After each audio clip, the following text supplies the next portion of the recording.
Hello मित्रों, मेरे दिल अजीज मित्रों, आप सभी को मेरा सादर अभिवादन। आज फिर से हम चाहे हैं कि आपके सम्मुख एक नए गूढ़ विषय पर चर्चा करें। दोस्तों, अक्सर हम जब भी चौक चौराहों पर या किसी मित्र पार्टी के साथ या किसी अपने मित्र मंडली के साथ जब हम बैठते हैं तो अक्सर हम लोगों की विचारधारा तमाम मुद्दों से भटकती भटकती भटकती किसी ना किसी तरीके से जो है राजनीतिक मुद्दों पर जाके टिकती है।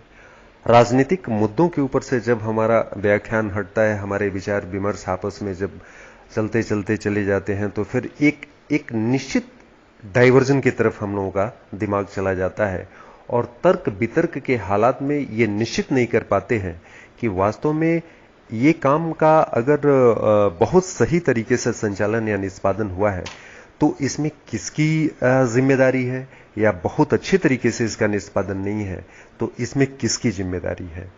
आज मेरा मन किया कि समाज के एक बहुत ही विशेष विषय मीडिया के ऊपर हम आपस में फेसबुक पेज के माध्यम से आपसे चर्चा करें, और हम चाहते हैं कि 2 मिनट आप भी हमें दें और हम लोग आपस में एक दूसरे के विचार को जानें और समझें।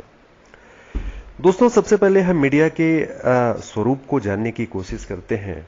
होता क्या है कि हमारी जो भोली भाली मीडिया है, इसका वर्तमान और जो भूतपूर्व ताकत होते हैं शासन में, प्रशासन में, उनके साथ प्रेम और घृणा का संबंध ये दुनिया जानती है, जग जाहिर है। और एक बहुत बड़े लोगों का मानना है, सार्वजनिक विचार है, जिसके तहत हम मानते हैं कि जब तक एक विचार या उस विचार को गलत या बुरा नहीं कहा जाएगा तब तक हम किसी लाभ के विषय में सोच भी नहीं सकते हैं।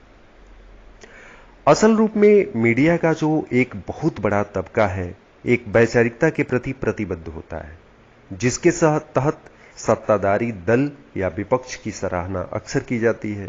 हालांकि सत्ता पक्ष के विशेष कार्य को भी विपक्ष के द्वारा आलोचना के तौर पर देखा जाता है। और सत्य तो यह है कि व्यक्ति या राजनेता या दोनों हो, या राजनीतिक दल या व्यापारी दोनों हो, भले ही कितना ही अत्याचार क्यों न कर लें, स्वयं पर श्रेष्ठता का लेबल जरूर चाहते हैं। हमारे नेता खास तौर पर सत्ता पक्ष के अतिरिक्त, यानी कि जिस दल से वो बिलोंग करते हैं, जिस दल के साथ रहते हैं, उस दल के साथ साथ उनका यही मानना है कि हमें अतिरिक्त और संरक्षण या सुविधा भी प्राप्त होती रहे, क्योंकि ये चीज उनके दिमाग में अचानक नहीं आती है।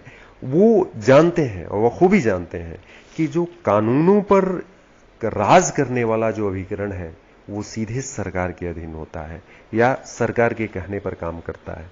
इसका परिणाम यह होता है कि अधिकांश जो पत्रकार बंधु हैं वो पूर्णतः सुरक्षित होकर या रक्षात्मक होकर कार्य करते हैं। अपने प्रकाशन के एक पृष्ठ में किसी चीज की निंदा करते हैं तो दूसरे पृष्ठ में किसी को उसका श्रेय या प्रशंसा भी करते हैं। वैसे तो मीडिया खबरों का सृजन कतई नहीं करती है, जो होता है उसी का रिपोर्ट तैयार करती है। जैसे देश कानूनों से नियंत्रित होता है, कानून राजनेताओं से नियंत्रित होता है, राजनेता मतदाताओं से नियंत्रित होते हैं, मतदाता जनमत से नियंत्रित होते हैं, जनमत मीडिया से नियंत्रित होता है, और जिसका मीडिया पर नियंत्रण होता है वही देश के नियंत्रण में जिम्मेदार होता है, यानी कि वही देश पे नियंत्रण करता है। बृहद विस्तार अगर होगा तो हमें यही परिणाम देखने को मिलेगा कि भारत विश्व का दूसरा खतरनाक देश है जहां ज्यादातर पत्रकारों को जान से हाथ धोना पड़ा। और मेरा मानना है कि इसमें बहुत विस्तार में जाने की कतई जरूरत नहीं है। एक दूसरी प्रमुख समस्या यह है कि मीडिया प्रायः महत्वहीन मुद्दों को असली मुद्दा बनाकर पेश करती है, और वो जो उचित और जो गूढ़ मुद्दे होते हैं उसका दरकिनार कर दिया जाता है। क्योंकि भारत में जो असली मुद्दे हैं वो आर्थिक प्रकृति के मुद्दे होते हैं, जैसे गरीबी, बेरोजगारी, शिक्षा, स्वास्थ्य, आवास का अभाव। और इसमें कोई शक नहीं है कि मीडिया इसका उल्लेख नहीं करती है। हम मानते हैं और ये बखूबी मानते हैं और हमें समझ भी है कि मीडिया इस मुद्दे को उठाती है, बिल्कुल उठाती है। जैसे किसानों के द्वारा आत्महत्या, आवश्यक वस्तुओं की कीमत का बढ़ जाना। लेकिन इस मामले में जो संपूर्ण कवरेज होता है उसका एक बहुत ही छोटा सा अंश ही प्रकाशित होता है, जिससे सामान्य जनता का उस पर इंप्रेशन बहुत प्रॉपर नहीं हो पाता है। तो जनता को लगती है कि शायद इस चीज को मीडिया ने अछूता ही रख दिया है या इस पर किसी तरह का कोई प्रकाशन बहुत क्लियरली नहीं दे पाया। बड़ी मात्रा में कवरेज अनर्गल जैसे फिल्मी सितारे, संगीत, फैशन, क्रिकेट और ज्योतिष के बारे में होता है। और ये सारे विचार जो अभी अनर्गल जो चीजें हुई हैं, अभी हमने देखा है कि बातों बातों में आई है, इन सारी विचारों या ये जो कंप्लीट कॉन्सेप्ट है, ये विचार है, इस तरह के अपने देश के जो प्रमुख न्यायाधीश मार्कंडेय काटजू साहब भी ऐसा ही सोचते हैं और मैं समझता हूं कि ये विचार उनके ही विचार कहे जा सकते हैं। और इसमें कोई संदेह नहीं है कि मीडिया सच को प्रकाशित नहीं करता है, लेकिन कभी कभी तथ्यों को तोड़ मरोड़ कर भी परोसने का काम करता है। बड़ी बड़ी नैतिकता की बात करने वाले लोगों को चाहे जो भी लगे मीडिया को क्या करना चाहिए, क्या नहीं करना चाहिए, पर भारतीय मीडिया आज के आधुनिक और वर्तमान परिप्रेक्ष्य में अपना सर्वश्रेष्ठ जरूर दे रही है।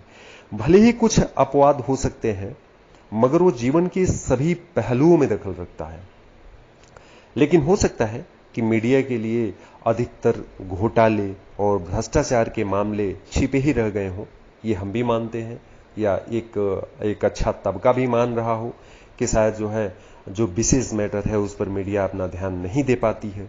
लेकिन ये सदैव याद रखनी चाहिए कि जीवन के सभी पहलुओं में पैसा ही सबसे अहम स्थान रखता है, और ये शायद मीडिया उद्योग में भी, क्योंकि कर्मचारियों को वेतन के साथ साथ छापे खाने को भी चलाने होते हैं, ताकि जनता और मीडिया तंत्र के बीच का जो ट्रांसपोर्टेशन है समाचारों का, वो बराबर चलती रहे।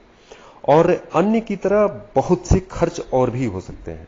जो लोग खास तरह की खबरें यदि पढ़ना चाहते हैं या वो नहीं भी पढ़ सकते हैं, ऐसा नहीं है। शायद भारत के परिप्रेक्ष्य में मेरा मानना है यही मीडिया का उच्चतम स्वरूप है। और मित्रों, फेसबुक पेज के साथ साथ आप चाहें तो यूट्यूब चैनल को भी आप सब्सक्राइब कर सकते हैं। हमारा जो कॉन्सेप्ट है यूट्यूब पे भी आपको देखने को मिल सकता है। आपका फेसबुक के माध्यम से भी और यूट्यूब चैनल के माध्यम से ही, दोनों जगह आपका स्वागत है।